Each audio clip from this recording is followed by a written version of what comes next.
Once upon a time, there was a young couple, Kelvin and Chimamanda, living the fast-paced, high-rise life of the city.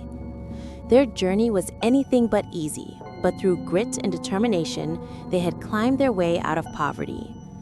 Kelvin had started from humble beginnings, working tirelessly as an intern, constantly striving to reach the corporate heights he had always dreamed of. Every sacrifice, every long night was all with one goal in mind: to never live in the shadow of hardship again. Chimamanda, on the other hand, had faced a different kind of struggle. For years, she fought with infertility, the sting of each failure eating at her hope. She went to doctors, tried different treatments, and spent nights crying in her solitude. Her dream of becoming a mother felt impossible, and the world seemed to mock her.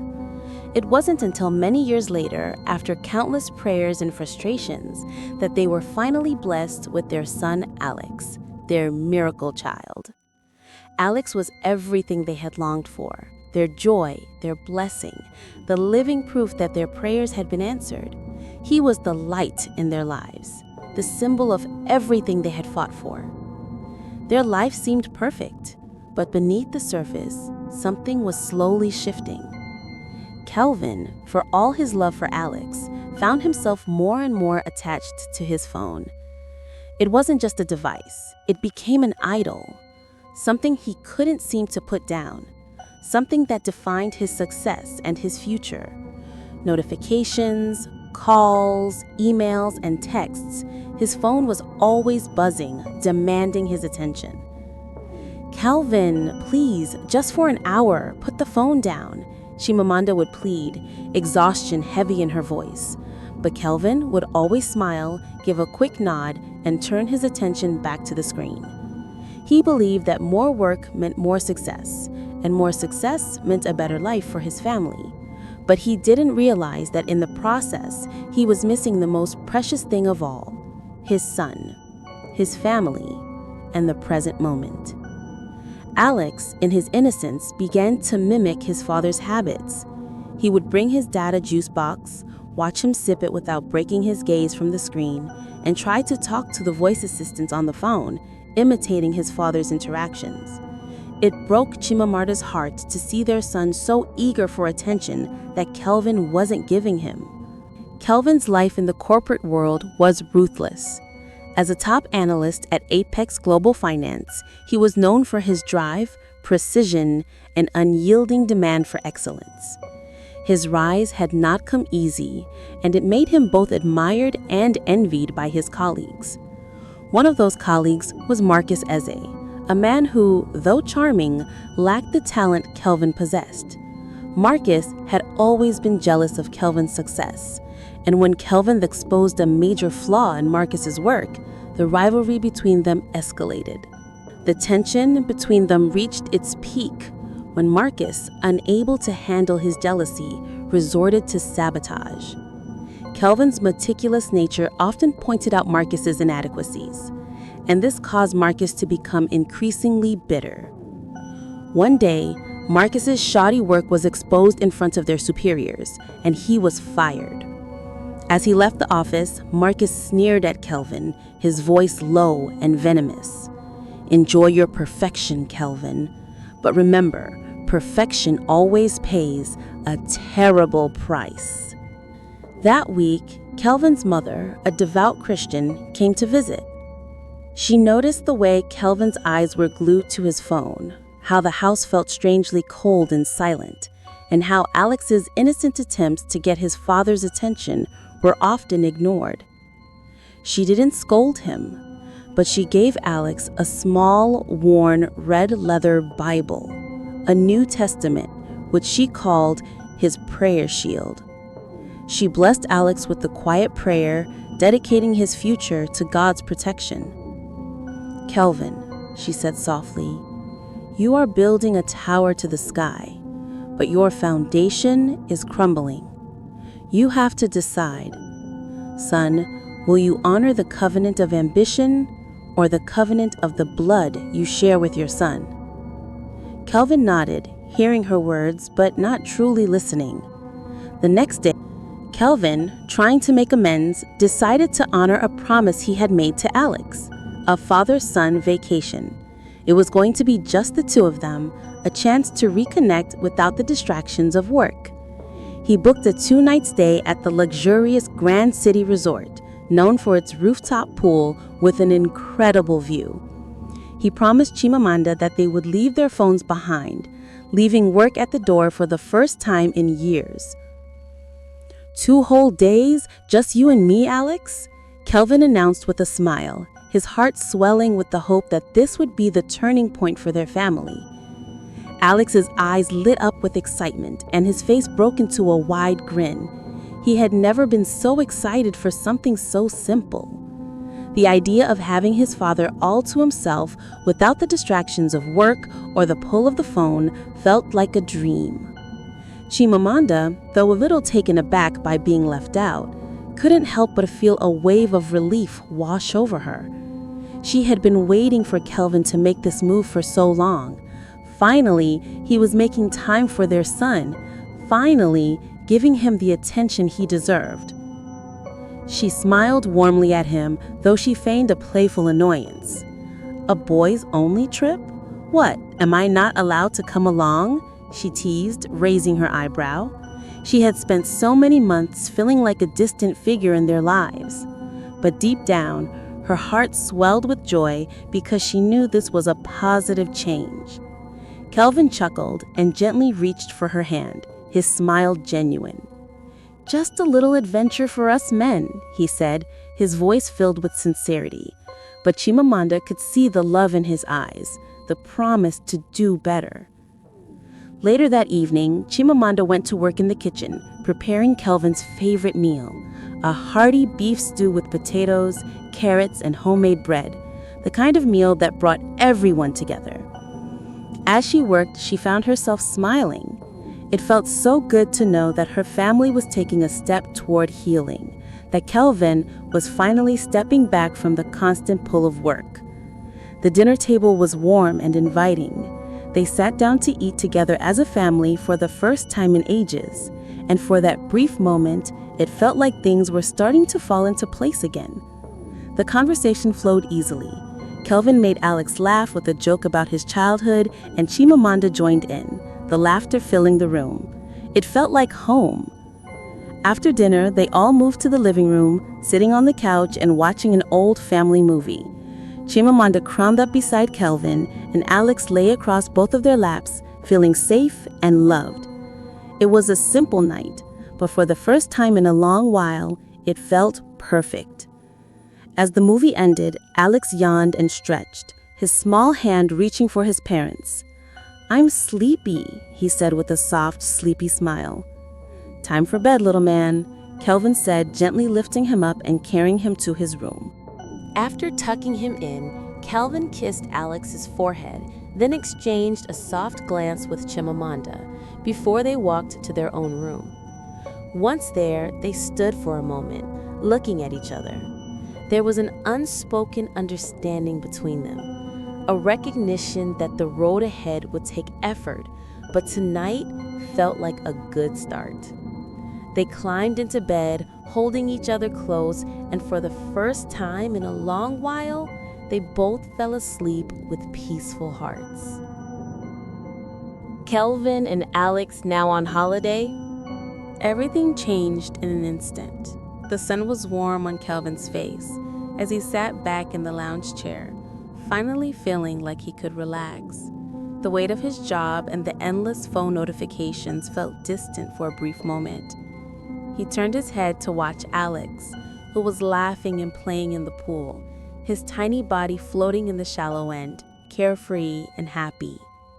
It should have been the perfect moment for a father and son, but something was still missing: his attention. As Kelvin lazily scanned through his phone, checking emails and responding to messages, a new notification flashed on the screen. It was a message from Marcus Aze. Just one word: caught. Kelvin's stomach lurched. A cold wave of panic crashed over him as he read the message.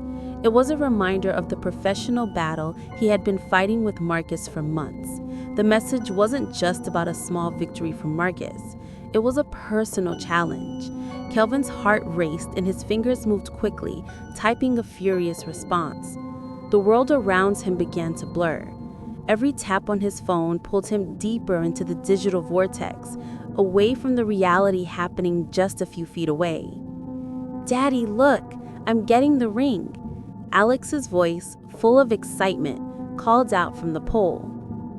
Kelvin didn't hear it right away, his mind consumed by the text on his screen. Alex, eager to show his father his progress, had wandered a little too far from the shallow end. He was now in the deeper part of the pool, chasing after a colorful floating ring, his tiny arms splashing in the water. But Kelvin's attention was elsewhere. Each second spent on his phone felt like an eternity, the urgent task of responding to Marcus's message overshadowing everything else. Kelvin's fingers typed slowly, his focus entirely consumed by the screen. He didn't notice how far Alex had gone. He didn't hear the small splashes as Alex struggled to reach the ring. Then, with a sudden and powerful force, the pool's filtration system sent a deep, forceful ripple through the water. Alex, unaware of the danger, was sucked under. The water, dark and cool, pulled him down. It was only when the ripple stopped that Kelvin finally looked up. His heart stopped. "Alex?" His voice was hoarse, barely above a whisper. His eyes scanned the water frantically, but there was no sign of his son. The only things he could see were Alex's bright red toy boat and the small, leather-bound New Testament Bible, the one his mother had given to Alex. It was the very thing he had neglected to notice during that one crucial moment. Panic consumed him. He jumped to his feet, yelling for help. "Alex, where are you?" His voice cracked as he scanned the water again. The lifeguard, hearing his shouts, rushed over, and in a swift motion threw the lifeline to the pool's edge. Others began to gather, and the lifeguard dove in to search. Time slowed as Kelvin stood frozen, his mind racing. It felt like hours before the lifeguard resurfaced, holding Alex in his arms. His small, lifeless body was limp, water dripping from his mouth. "Call an ambulance," the lifeguard shouted. Kelvin rushed to Alex's side, his heart pounding in his chest. The lifeguard, along with a few other guests, immediately began CPR. Every second felt like a lifetime. In what seemed like an eternity, the ambulance arrived and Alex was rushed to the hospital, his small body hooked up to oxygen and an IV drip. Kelvin and Chimamanda, their faces pale with terror, followed closely behind in the ambulance. The sirens wailed, but all Kelvin could hear was the sound of his own heartbeat pounding in his ears. The hospital felt like a dark, unending hallway. Kelvin and Chimamanda were trapped in a blur of fluorescent lights, the sterile smell of antiseptic, and the cold waiting room chairs. The minutes stretched into what felt like hours, each tick of the clock reminding them that their son's life was hanging on the thread. The waiting felt endless. Chimamanda, who had been holding it together for the entire ride, now sat beside Kelvin, her hands gripping his tightly. They hadn't spoken much since they arrived. There was nothing to say. Finally, a doctor approached them, his face grim. The air around them seemed to freeze. "Mr. and Mrs. Kelvin, I'm afraid the news isn't good." Chimamanda stood up, her breath catching. "Alex has suffered permanent, life-altering brain damage," the doctor continued. "He's in what we call a persistent vegetative state. His brain activity is minimal. It's unlikely that he will ever show meaningful consciousness again. The Alex you knew is gone." The words hit like a physical blow. Chimamanda's knees buckled and she collapsed to the floor, her cries of disbelief filling the room. Why, God? Why did you give him to us only to take him away? Why? She screamed, her voice raw with pain. Kelvin kept running through the events in his mind, replaying the moment over and over. Was this really happening? Was this some kind of twisted punishment for his neglect? Was it Marcus's jealousy and his curse? Or was it simply a careless mistake? A single moment of negligence that had cost them everything? This is my fault, Kelvin whispered to himself, his voice hollow. I failed him. I wasn't there when he needed me. He wanted to collapse too, to curl up in the corner of the room and pretend none of this was real. But he couldn't. He had to face the truth, even if it shattered him. As Chimamanda was helped up, her face stained with tears, Kelvin was left to wrestle with his own guilt. Was it a curse from Marcus, his rival, who had warned him of the cost of perfection? Or was it simply his failure to be the father Alex needed? The burden of this question was too much to bear, and it pressed on him like a weight too heavy to lift. Months had passed since that fateful day in the pool. Kelvin had not been the same. The guilt had eaten away at him, slowly turning him into a shell of the man he once was. Unable to focus on work, his performance at Apex Global suffered. The endless reminders of his failure, his shattered family, his broken relationship with Chimamanda, and his son in a vegetative state clouded his every thought. Eventually, his company let him go. The world he had worked so hard to build came crashing down. The penthouse was sold. The lifestyle they had once known was gone. They moved to a small apartment, far from the luxury they had once enjoyed. But even that felt like an empty shell. The silence in their new home was suffocating, filled with the memories of everything they had lost. Chimamanda, a strong woman with a heart of grace, had to step up. She took over the financial responsibilities, footing the bills without a single complaint, but it was clear that this burden was slowly wearing on her. She tried to keep things together, but her eyes told a different story.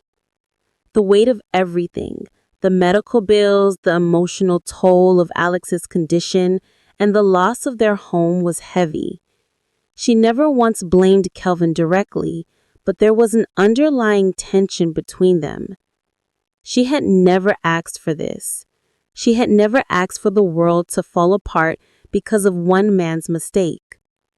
One evening, after a long day of handling the bills, Chimamanda took the broken phone, the very object that had destroyed their lives, and placed it in front of Kelvin. He looked at it, his heart sinking. "You worshipped this," she said quietly, her voice firm but filled with sadness. "And now you must carry it. Its weight will be your constant reminder of what you've lost, but you will never use it again." Kelvin, broken and defeated, nodded silently. His world had crumbled, and all that was left was this shattered device, a constant reminder of his failure. Every day he carried it with him, but it never left his side. He could never erase the past, and neither could the phone. It was the symbol of the price he had paid, and every time he reached for it, he felt the weight of his mistakes. Chimamanda, though silently stressed, continued to bear the weight of their situation with grace. But Kelvin knew it wasn't easy for her. He had taken so much from her. Her dreams, her peace of mind, and her ability to be a mother in the way she had once envisioned. And now, she was left holding everything together. He wanted to fix it, but he didn't know how. Their only son, the miracle they had fought so hard for, was now a silent, unresponsive shell of the child they had once known. And it was all because he had ignored the one thing that mattered: his presence. And now, it was too late. A year had passed. The silence in Kelvin's life had become deafening. The guilt, the regret, the weight of his choices had seeped into every part of his existence. He had become a man defined by loss, constantly wondering if things would ever return to how they once were. But there were no easy answers. One afternoon, Kelvin was walking through a quiet park with Alex, the little boy, now more aware and more present than he had been before. The boy's laugh echoed through the trees as he chased a bird, his energy contagious. Kelvin couldn't help but smile, feeling grateful for every moment with him, even though things were far from perfect. As they walked along the path, a familiar figure caught Kelvin's eye. It was Marcus Eze, the man who had once been his rival, the man whose jealousy had played a part in the tragedy that changed their lives forever. But Marcus was no longer the sharp, well-groomed executive Kelvin remembered. He was worn and ragged, sitting alone on a park bench, his clothes wrinkled, his face showing the toll of time and regret. The sight of him stirred a rage in Kelvin's chest. "You!"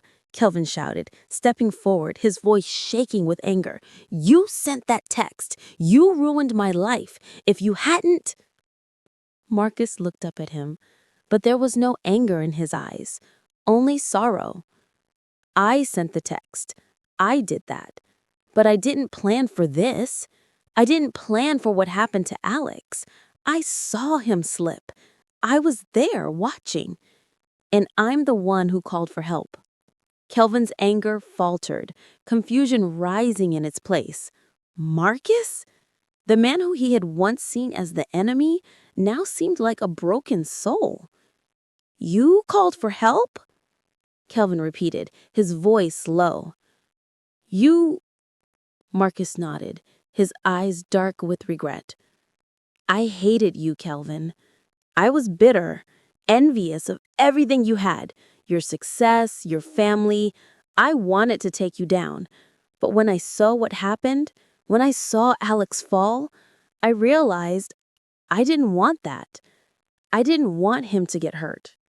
Kelvin stood in stunned silence, unable to process everything he was hearing. Marcus had been a reluctant witness to the tragedy, someone whose jealousy had blinded him to what really mattered. But in the end, he had tried to help. The man who had once been his fiercest rival had in the end saved his son. "I never wanted it to be this way," Marcus said quietly, looking away as if ashamed. "You think I don't suffer too? I lost everything too. I ruined my own life with my bitterness. But you lost so much more." Kelvin's mind raced. What was he supposed to do with this information? Was Marcus offering some kind of apology? Was this just guilt speaking? But before he could say anything, Marcus stood up, his face etched with pain. "I've got to go. I'm sorry, Kelvin, for everything." Kelvin didn't stop him.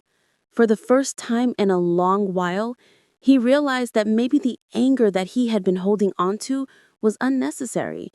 The past couldn't be changed, but the future could still be shaped. Months had passed since the meeting with Marcus.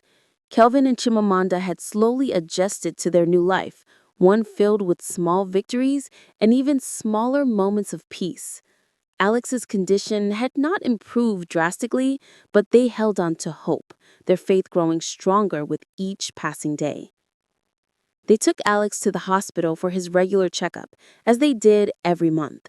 The doctors were always cautious, offering only small signs of progress. Alex had begun to show moments of awareness, but it was still unclear whether he would ever fully recover. Every time they left the hospital, they did so with a heavy heart, unsure of what the next appointment would bring. But this time, however, there was a difference.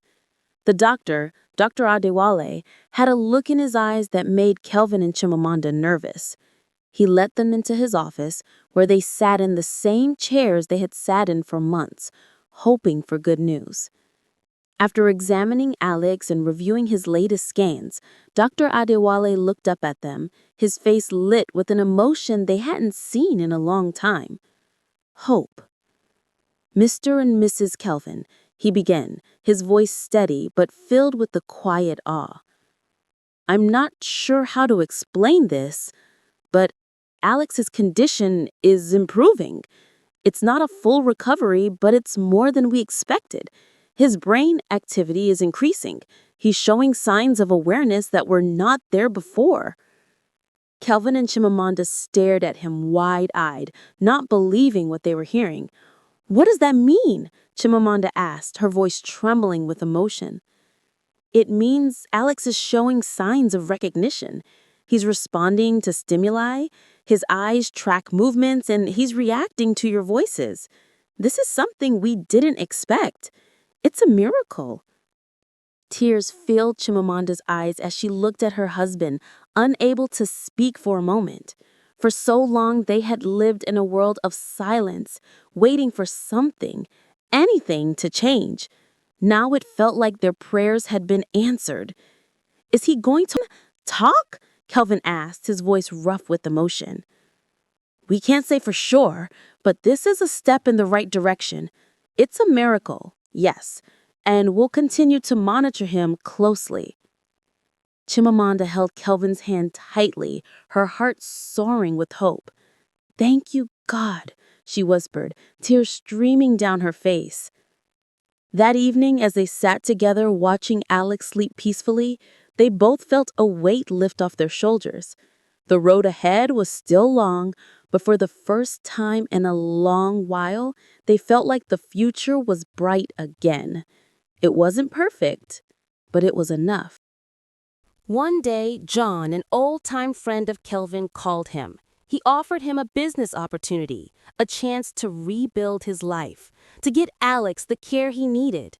The deal was huge, worth millions. It would restore everything they had lost. But there was a catch.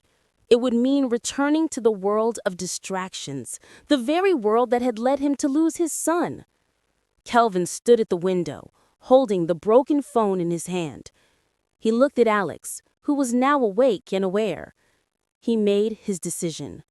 Without hesitation, he walked to the kitchen, placed the phone in the garbage disposal, and turned it off. I choose you, Alex. I choose this family. I choose peace. And with that, Kelvin finally understood the true cost of distraction.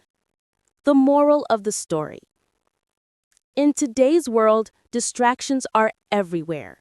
We're constantly looking at our phones, chasing success, or worrying about things that don't truly matter. But nothing, not money, fame, or even achievements, can replace the importance of the present moment. The greatest gift you can give to the people you love is your attention, being truly present with them. Hold on to that gift tightly, because a single moment of distraction can change everything.